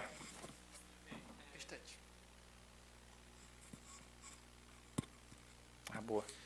A minha dúvida é o seguinte, tipo, eu tô baixando a imagem, de seguida fazendo o crop, eu já tô baixando a imagem, realizando o crop, Tu tá baixando a imagem e depois usando o crop. depois usando o crop. E nesse caso também eu posso usar uma shape, né? Se eu quiser. Pode usar um shape também. Ah. Pode usar, mesmo sistema de coordenada, pode usar. Você pode criar um shape lá no QGIS, por exemplo. Aí tu abre aqui, sei lá, shapefile igual vect, sei lá. Aí vai ser um caminho, né? Shape.shp. E em vez de colocar crop pt aqui, você vai trocar por shp. Show. Tá? E você pode usar esse shape para pegar a extensão dele e selecionar também aqui em cima o bounding box. Mas eu não tenho certeza se o bounding box, quando eu pego o shape aqui, ele dá certo. Uhum. Eu sempre fiz x mínimo, x máximo. E também, depois, pessoal, se alguém, como temos vários BDCs especialistas aqui, se tiverem alguma maneira mais simples, eu acho que talvez até tenha, de ler aqui dentro do R. E a gente pode trocar uma figurinha aí. Porque eu acho que poderia ser legal. Tá. Obrigado. E se tiver outra dúvida. Então, beleza, ó, a gente deu nossas imagenzinhas aqui, tá? Então carregou todas. Então é isso que o Pedro falou. Então ele pegou o link do TIFF. Eu uso o meu raster, essa função raster, para ler esse meu link. E aí carregou o objeto raster e depois eu uso fazer o crop para recortar só para a área que eu quero, tá? Aqui eu vou fazer um stackzinho, o stack é basicamente eu juntar em um único objeto várias bandas de um arquivo tipo. Eu estou juntando várias matrizes de uma coisa só. E vamos começar a parte legal, que é fazer um plot disso aqui. Olha que lindo. Agora ficou bonito, né, gente? Então aqui tem a Lagoa dos Patos. Aqui tem a Lagoa dos Patos lá em Porto Alegre, que vai descer, tem o Guaíba e descer depois para a Lagoa dos Patos. Tem alguém que é do Rio Grande do Sul aí? Então, se eu falar alguma coisa errada... Oi? A gente vai pegar só a água aqui. Não vamos entrar em Porto Alegre. Então, temos ela aqui numa composição colorida cor verdadeira, que a gente chama, né? Então, a gente fez um plot RGB, né? Então, eu uso a minha imagem aqui. Falo quais bandas eu quero, as posições, tá? Né? Primeira posição, segunda, terceira, quarta e quinta. Eu aplico um contraste linear, dou um título, adiciono uns eixos e uma margem aqui, tá? E aqui eu estou mudando a minha posição da banda do vermelho, da faixa do vermelho da minha composição RGB, para botar a banda do NIR. Para ficar um negócio mais legal, assim, que a gente vai ver o que a gente chama no sensoramento remoto muito de falsa cor. Aí alguém tem ideia por que está vermelho essa área e o que é essa área em vermelho? Se quiser comentar aí. Vegetação. Vegetação, Matheus. Então a vegetação reflete muito no infravermelho próximo, por isso ela fica vermelha assim. Como a água reflete muito pouco nessas faixas e geralmente menos do que os outros alvos, ela vai ter uma cara mais escura, tá? Mas se ela tiver muito sedimento, ela pode ficar com essa cara mais esverdeada, porque eu tenho o sinal, tá? Então, ó, já temos alguma coisa. Mas aí você fala assim, pô, Daniel, mas eu quero só a minha área de água. Então, gente vai fazer uma máscara de água que a gente chama. Tem muitas opções, tá? A gente vai usar uma delas, que é usar um índice que chama índice modificado de diferença normalizada para água, que é uma subtração do verde menos a faixa do infravermelho médio. E aí eu vou falar, quando isso for maior que zero, é água. Tá? Então, isso foi um cara que fez lá um estudo em 2007, fez vários testes, muita coisa, para chegar nisso, tá, gente? Não é muito da minha cabeça, não. Então, eu criei esse índice aqui, tá? E vou criar um outro objeto aqui chamado img.água, que vai receber minha imagem original, e depois eu vou fazer a máscara. Então, eu vou falar para ele assim, ó, quando o meu img, né, a minha imagem aqui completa, tiver um mndwi, na posição que o mndwi for menor que zero, vai transformar em Na. Tá? E aí eu posso plotar. Vocês vão ver que vai tirar toda essa vegetação daqui. Obviamente, isso aqui é um método mega simples. Então tem alguns problemas. Que pode ser, talvez, sei lá, uma plantação de arroz. Que é inundada, que talvez não seja água, alguma área agrícola. Mas a nossa área de água ficou bem delimitada. E é isso que a gente quer. Para a gente poder aplicar nosso modelo agora. Tá? Então, vou fechar o mapinha de novo. Isso aqui não precisa, porque isso aqui era do Sentinel. Então, eu vou fazer um outro processinho aqui, que a gente chama... não, na verdade eu não vou fazer, não. Deixa ele sem fazer. Porque, às vezes, a gente, quando pega uma imagem, e a gente vê ela, às vezes, fica com uns brilhos, fica meio branca, que é alguma coisa que a gente chama de glint. Sabe quando você está olhando para a piscina, ou para a cachoeira, ou no mar, e você vê meio que aquele reflexo do sol e fica aquele negócio brilhante? Às vezes o satélite vê isso também, mas a gente não quer que ele veja isso. A gente quer só uma água bem bonitinha, igual está aqui. Então, quando tem isso, a gente usa algumas correções, e uma delas é a subtração pela banda do infravermelho médio. Tá? Essa imagem, como não tem tanto problema, eu não vou fazer isso. Tá? Então, beleza. Aí, só mais uma coisa antes de aplicar o nosso modelo, é que eu preciso fazer uma reescalonamento. Se a gente for ver, os valores aqui do Landsat estão variando aqui de 56 a 29.707. A gente viu lá que a reflectância, porcentagem de energia refletida, e geralmente a gente está trabalhando entre 0 e 1. Então, esse número que está aqui é muito aleatório. Por quê? Porque eles transformam esse número inteiro para ficar mais leve, para subir para os dados, para a nuvem, etc. Então, a gente aplica um fator de reescalonamento, que essa é uma equação simples. Tá? Então, é um offset mais um valor fixo. Não, o slope mais um offset, desculpa. E eu divido por π isso aqui só para transformar em reflectância de sensoramento remoto, que é o que a gente usa em água, tá? Que é uma outra conversão que a gente usa. Então, a gente aplica esse fator de correção. Eu vou mudar os nomes da imagem, tá? Usando esse names aqui. Porque lembra, a gente não pode ter nomes diferentes, senão ele não vai saber o que a gente está querendo estimar. Vou calcular aquele índice lá que eu fiz lá no começo, só que sem somar 1. Tá? E aí a gente está com o dado pronto, o meu raster pronto para eu fazer a predição. Tá bom? E aí eu vou fazer o quê? Eu vou carregar o meu arquivo, o meu modelinho que eu treinei antes.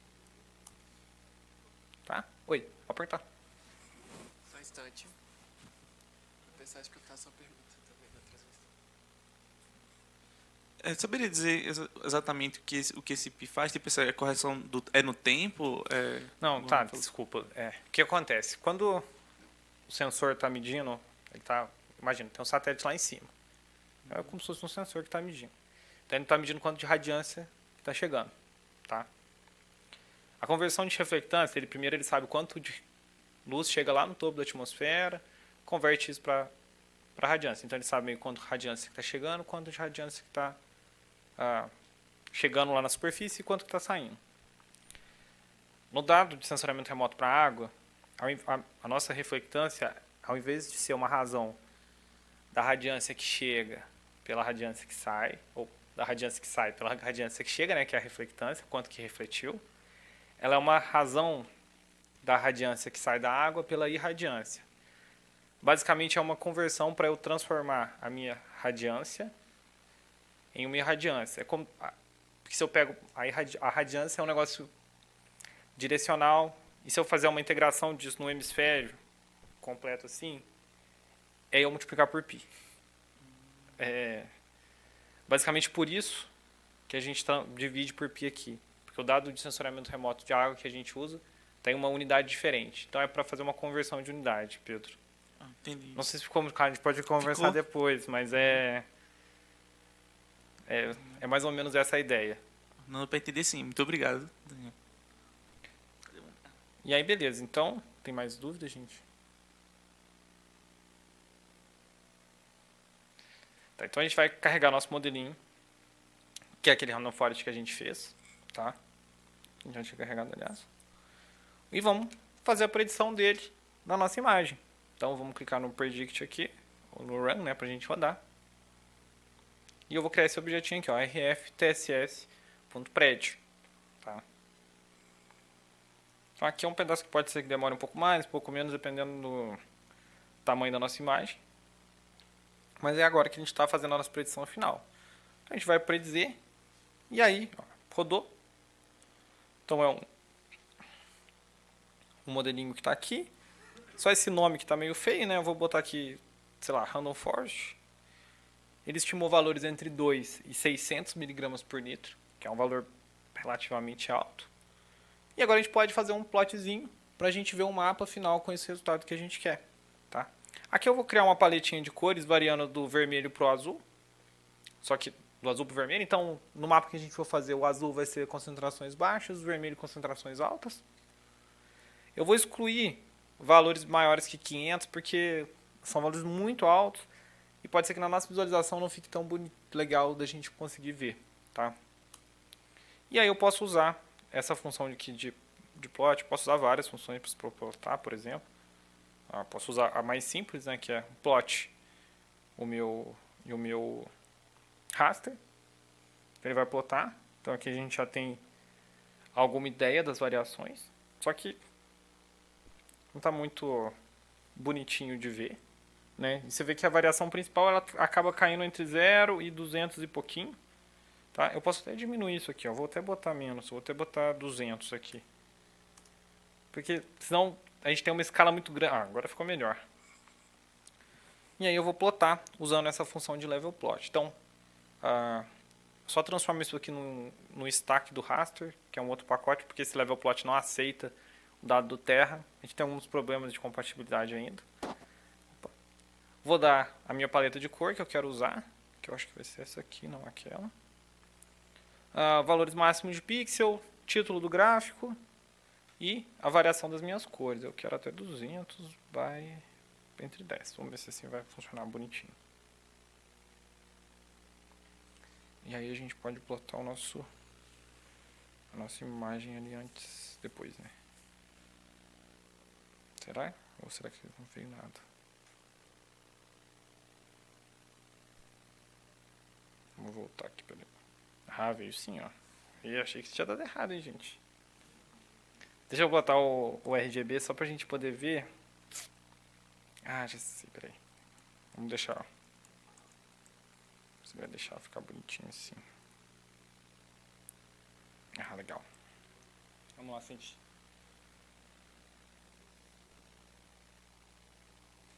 Ó, aqui a gente já consegue ter uma noção de onde é para ter mais ou onde é para ter menos sedimento. Então aqui, ó, provavelmente vai ser menos. Aqui lá como chama o rio mesmo? Não, esse que tá aqui. Não ficou bonitinho. Jacuí? Então, ó, chegando lá, a gente tem locais aqui com quanto mais azul escuro, menos concentração de sedimento. E quanto mais concentração de sedimento. Então, ó, aqui a gente tem uma concentração alta, que às vezes diminui e aumenta, não é uma coisa muito estável. Aqui eu tenho uma concentração bem alta, que aí a gente tem que vir na imagem para ver. Será que... Por que isso está acontecendo? A gente pode subir aqui e dar uma olhada na outra imagem de lá. Ou a gente pode salvar isso aqui e visualizar a imagem assim, né? Talvez é mais legal.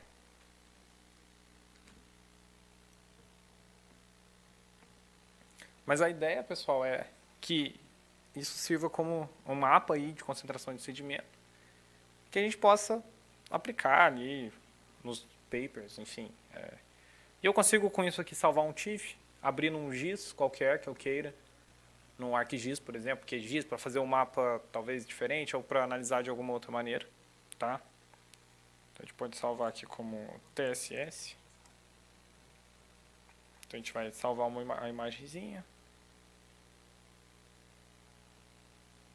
E, peraí. E a gente pode salvar essa outra só para a gente dar uma entendida em como as coisas estão variando, né? Ixi, ficou horrível. Não ficou legal. Aí. RGB. Legal. Tem maneiras disso aqui ficar mais arrumado, mais bonito, tá, gente? Mas a gente tá rapidinho aqui. Então, ó. Então a gente consegue ver que, por exemplo, nessa parte que está mais escura, ó, talvez eu tinha mais algum efeito de glint ou alguma coisa assim, porque aqui não está dando uma variação tão grande na concentração de sedimento. Ó. Por exemplo, aqui não está dando uma variação tão grande. Então eu tinha talvez algum outro efeito que não está refletindo tanto na minha concentração. Mas aqui, ó, nessa ponta que está mais branca, mais clara, ele deu valores mais altos, por exemplo. Então isso quer dizer que ó, aqui tem realmente mais sedimento, pelo menos pelo modelo, né? Agora vamos aqui embaixo, eu queria ver, olha só. Ah, o que ele está dando aqui? Tem uma coisa diferente.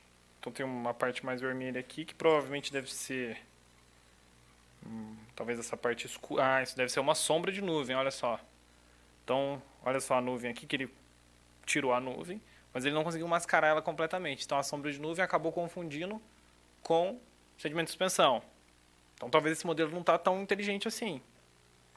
Aqui na parte de cá, ó, não sei se fica claro, mas a gente tem essa parte aqui, né, na parte de baixo, com bastante alga. E eu tenho assim uma clara aumento da concentração aqui também.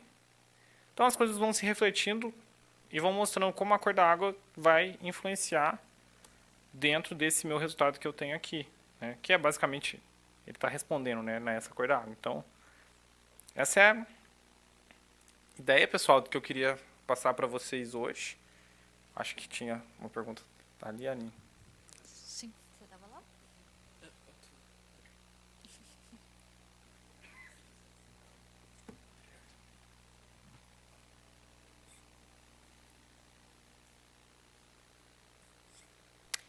Olá, boa tarde. Primeiramente, parabéns, assim, é uma área que eu me interesso bastante, extremamente interessante. E aí, nesse sentido, né, olhando aqui os resultados, eu tenho uma dúvida a respeito de se esse modelo, se é um modelo híbrido que considera as condições do ambiente, né? Porque a gente vê que tem lugares que tem maior aporte de nutrientes ou de sedimentos. Esse modelo ele se adequa a esses diferentes cenários ou ele ainda funciona para certas regiões e para outras talvez? Boa pergunta, Lilian. Então, depende do que você considera como modelo híbrido. A gente começa por aí. Porque um Random Forest pode ser um modelo híbrido. Entendeu? Até que ponto? Eu estou criando uma árvore de decisão que vão ter várias decisões. Até que ponto ele consegue entender que quando eu tenho, por exemplo, um NDCI ou NDVI menor que tanto, eu vou usar tais bandas para fazer um modelo para aquele pixel. Se eu tiver um NDCI maior que tanto, dentro daquela construção das árvores, ele vai provavelmente usar outras bandas e outras combinações para gerar o resultado. Então, se a gente for pensar por esse ponto, talvez seja uma coisa híbrida. Ele está considerando o pixel. Então, baseado naquele meu dado de treino, eu estou considerando o pixel para fazer a estimativa, sabe? A gente tem conceitos de modelos híbridos de vários tipos aí. E a gente tem que pensar meio do que é. Mas eu estou pegando o pixel, jogando aquela árvore de decisão que a gente criou antes e aplicando. Claro, a condição ideal seria eu ter coleta de campo aqui, na Lagoa dos Patos, no Guaíba, para fazer um modelo de TSS específico para cá, que fosse correspondente a essa região. Esse é o meu mundo ideal. Então, quando eu não tenho meu mundo ideal, a gente pode ir por outras aproximações. E um outro mundo ideal também era ter o dado em campo aqui para validar. E falar, olha, estou errando na imagem de satélite X%. Não sei se te respondeu. Sim, sim. E aí, só fazendo um gancho a respeito desse estudo que vocês têm aqui mais próximo da gente, em Bitinga mesmo, que você citou, os resultados que vocês encontraram, eles já atendem às exigências dos principais órgãos, como a ANA, para fazer a previsão da qualidade da água na região? Então, essa é uma outra ótima pergunta. A ideia é que isso sirva para um monitoramento, por exemplo, que a CETESB possa usar para monitorar. Tá?